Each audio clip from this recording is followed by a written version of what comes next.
Ennaku z'omwezi zalinga lumu omwezi oguwedde ogw'omusanvu ebibuga 7 byali ku mutendera gwa municipality ne bifuuka city okuwali Masaka, Mbalala, Fort Portal kwe kwali ekibuga ekya Arua eky'Embale, ekibuga eky'eggulu kwoteka ne Jinja byasoomusibwa okubanga bifuuka city nayo badde okimanyi nti kutuusa ku lwaliro tebannafuna nsimbi zibiddukanya. Olunaku olwa minisita omubeezi w'ensonga ez'ebyensimbi David Bahati abadde mu paalamenti y'eggwanga ng'ayagala nti emukkirize oba ebakkirize nga gavumenti okukyusa ensimbi ezalina okubanga zigenda mu municipality zooke zidde mu bibuga bitambule, bamugambye takigezaako.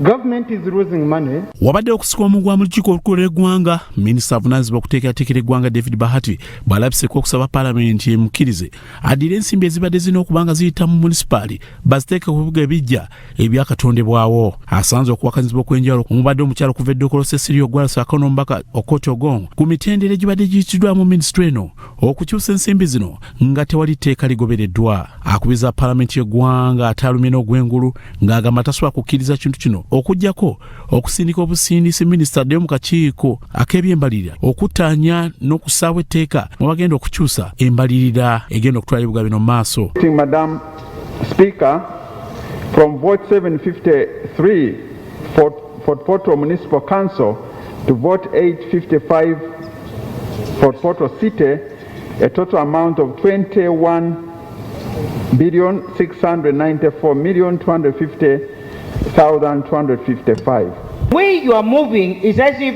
we have wasted our time here to do any planning at all. You know that all our budgeting is based on the National Development Plan.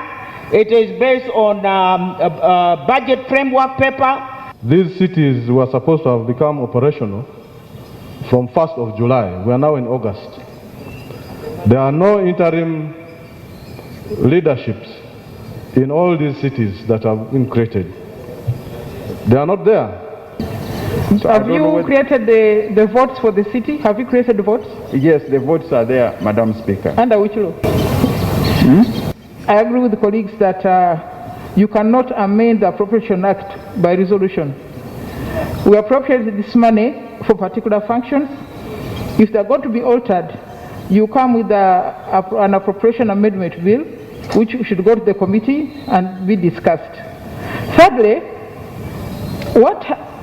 do we assume that the city subsumed the municipalities? If they did, you should let us know that there's no municipality.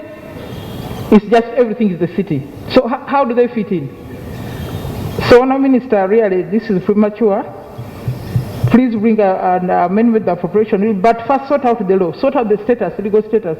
Honourable Minister, I don't expect a motion. I expect an amendment to the appropriation bill. That's what I'm expecting. Yeah, we are going to do it better so that we don't have to bother you to tell us to do the obvious. Ebyongo bitadde ku mabbali akakiiko akafuga amatendekero aga waggulu leero kavuddeyo ne kawagira ebibonezo ebikakali okusigalawo eri ababba ebigezo. Kakati bano badde balaseeko mu kakiiko ka paalamenti ak'ebyenjigiriza era ng'amyuka ekitongole kino Dr. Alex Kagume ategeezezza nga mu kaseera kano bwe batalina buzibu ku bibonezo bino kuba bikakali wabula kyasinga okufaako kwe kuba n'empisa mu kitongole kino. Balina bavuddeyo ne basaba n'ebibonezo ebirala omulingo okuvunaana omuntu emyaka 2 akwatibwa mu kitundu abakolebwa ebigezo bwe kirina okuba nga kisigalawo saako n'okkuba ebirayiro bibe nga bya mpaka eri abo bonna abagenda okuba nga bagola ebibuuzo. Okusinziira ku ssentebe w'akakiiko kano Jacob Opoloti ategeezza nga basigaza ebbanga ettono nnyo so nga ate balina n'okuba nga baddeyo mu bitundu ebibakiikirira okunoonya akalulu. The thick of campaigns for the NRM primaries and you can't be sure to get the members, but we are targeting to finish the consultations. As we go for the primaries, I leave the technical team putting together draft report. Then we come and discuss the draft report with a view of actually presenting it in October.